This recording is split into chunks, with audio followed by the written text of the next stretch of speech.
Hey guys, what's up? It's me, Pagey, here once again. So recently, we have been going over the definitive rankings for the Flash's episodes in each respective season. So in the case of the first two seasons, all 23 episodes, and no, that's going to be the exact same today with season 3 of the Flash, all 23 episodes. And we are ranking them from worst, worst, to best in regards to their overall rankings by users on the site, but not based off the overall rating that the site gives them, as that can sort of be altered by troll votes with 1s and 2s out of 10s. And while there might not be surprises when it comes to, like the top 3 or 4 or 5 or something like that, at least in my opinion, there are very different rankings compared to what my process has come up with throughout the entire thing, and just how they are ranked overall on IMDb. One in particular, which I knew would be a divisive episode, has sort of, poked its head out, but there's also another one. Actually, there's a couple. So, it surprised me because of the amount of difference there. But yeah, throughout the video, be sure to let me know in the comment section down below your various thoughts on this. If there's any sort of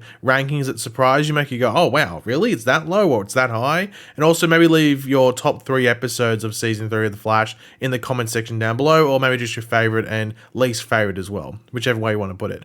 So yeah, do that. And of course, if you are going to enjoy the video, want to show support, everything like that, drop a like on the video. It takes 2 seconds. So logically, as you'd expect, we're going to be going from the 23rd or the worst ranked episode to the best or number 1. So let's get straight into it.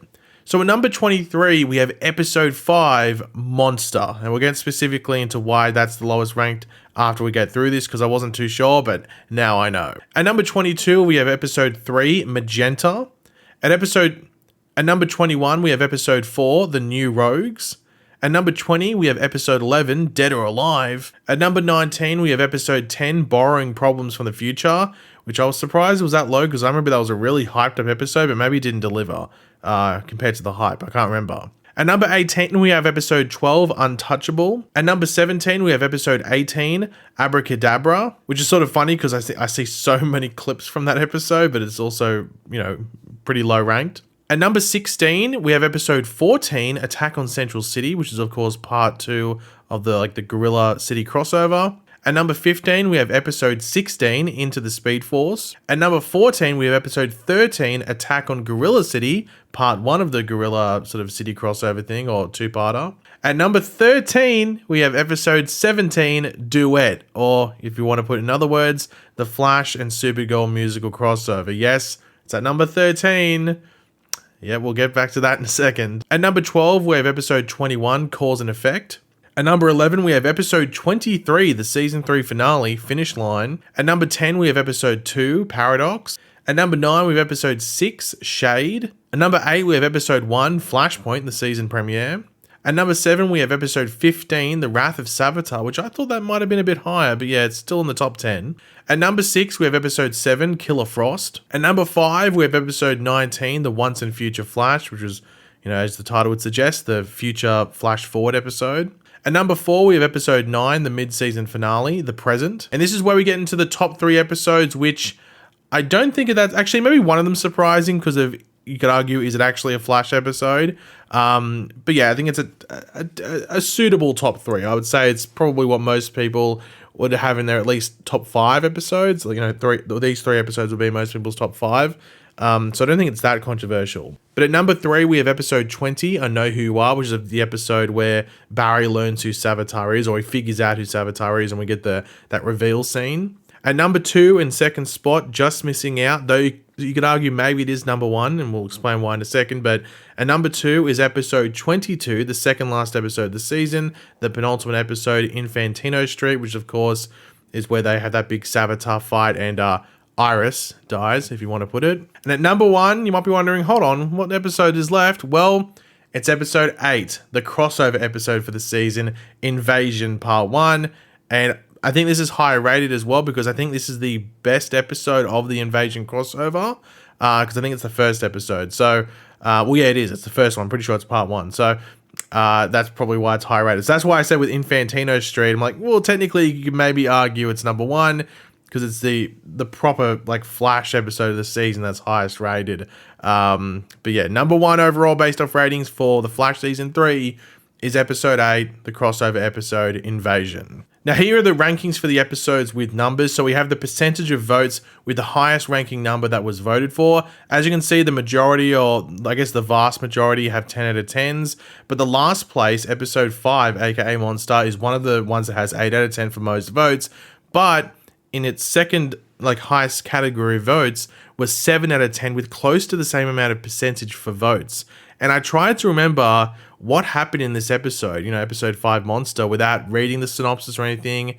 And I saw a promo image that sparked a memory, and this is the episode where they fight that giant monster. It's like a kaiju sort of thing throughout Central City. It's very weird. And what the hell is this? I think we were watching. We're like, what the hell is this? And then at the end of the episode, we find out it's being controlled by some kid that's being bullied, and he's sort of taking his frustration out in the city. It was a bit of an odd episode, and it was just a weird episode from memory, so it sort of makes sense why I would have gotten those rankings. And I think it had a mildly boring either side plot or main plot with Caitlin trying to figure out what was going on with her due to Killer Frost coming out. But funnily enough, the actual Killer Frost episode a few episodes later is one of the higher rated episodes for this season, so it's sort of weird to see that comparison.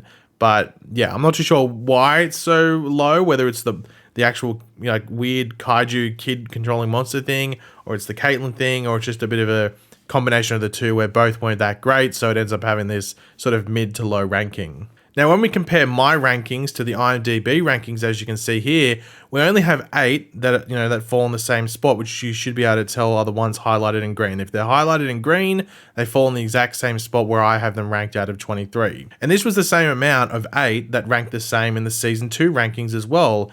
But the rankings are similar for the most part around the board, mostly missing by 1, 2, maybe 3 spots here or there, outside of a few, and there are some drastic differences, so let's go through them and maybe explain what's going on, why it's happening, or at least try. So firstly, episode 23, the season 3 finale, finish line. On my list, it ranked in 11th spot, so around the middle. But according to the overall IMDb final rankings, it is in 18th. So mine is in the top half, just above the middle point. But with IMDb, it's in the middle part of the lower half. And in regards to why this is the case, I mean, it could be due to the fake out with Iris being alive and HR dying, which was revealed at the beginning of this episode, as that was sort of the cliffhanger leading into episode 23 from episode 22, and we spent the entire week thinking that Iris had died, and then the first scene in the finale, it's a fake out. And maybe I remember people were frustrated by that, because not necessarily that Iris didn't die, even though that was the case for some people, if not maybe a lot of people, I'm not too sure, but it was just the fake out thing. It's really frustrating when that happens. Though the people that watch this on a binge would just watched it 2 seconds later and not have to go on through that entire week thinking that the female lead, the character, had died. But usually season finales do get a bit of a push for higher rankings, so I sort of was surprised to see it that low on the IMDb rankings because it was a finale and they usually get some leniency there. Next up, episode 4. On my list, it's in 21st spot, third last. But on the IMDb rankings, it is in 12th, a big jump. It's around the middle. And I tried to see what the reason for the discourse would be around this. And without spoiling specifics, as I do plan to rewatch the show soon, from what I can tell from some reviews, there was some pretty bad romantic stuff in this episode, a bit cringy. And romantic stuff can be very black and white in regards to where people lie, whether they like it or not. So that would or could explain the differences, I guess. But yeah, there's a 9 spot difference there. So I thought it was, worth highlighting. And finally, the next difference, and arguably the biggest difference, episode 17, Duet, the musical crossover episode between The Flash and Supergirl. On my rankings list, that ends up in 13th position, in the middle, not amazing, not bad at all though. But on the IMDb rankings, it is in dead last. In the grave, 6 feet under, actually it's probably 12 feet under, if not 23 feet under, because it's in 23rd spot, dead last. But why the difference between the two? Well, I think it's mainly the discourse once again. It had 26% of its votes at 10 out of 10 on IMDb, but here's the kicker, its second most amount of votes at 23.9% was a 1 out of 10. And I have a feeling that if you could give a 0 out of 10 on IMDb, that would be the number with 23.9% or somewhere around there at the very least. So because of that amount of 1 out of 10s, it brings its overall ranking down to I think it's a 6.1 or something like that. You might be able to see it on the screen right now. but I think that's why my method is better. Like, this isn't the worst episode of the season. It's not a 1 out of 10 like a lot of people have voted, but to be fair, it's also not a 10 out of 10, which a lot of people voted for as well. But going by IMDb's overall, you would think it's unwatchable. And I think most would be like, yeah, it's a fun episode on its own. It's not good in the context of season 3's story, as it is one hell of a momentum killer, especially when it comes to Wally. But on its own, just watching it, it's fun. And with a musical episode, I think that was clearly the intention, fun. But it was sort of very interesting to see the difference between this, like the IMDb and my one, because I thought this was going to be the one that stood out, and it didn't. It didn't disappoint. It definitely surprised me in regards to how much of a difference there. But once again, it comes down to that spamming of the 1 out of 10s. But yeah, guys, thanks for watching. Hopefully you enjoyed the video. If you did, it'd be awesome. Could drop a like on it to show support. Let me know in the comment section down below your various thoughts on this. Were there any rankings that surprised you? Do you think Duet, the musical crossover deserves to be in last spot, or do you think it's where my rankings lie, around the middle of the season? Let me know in the comment section down below, as well as your top 3 episodes or your favorite or least favorite. Just let me know in the comments. And of course, if you are new to the channel, make sure to subscribe, and I'll catch you guys later. Goodbye.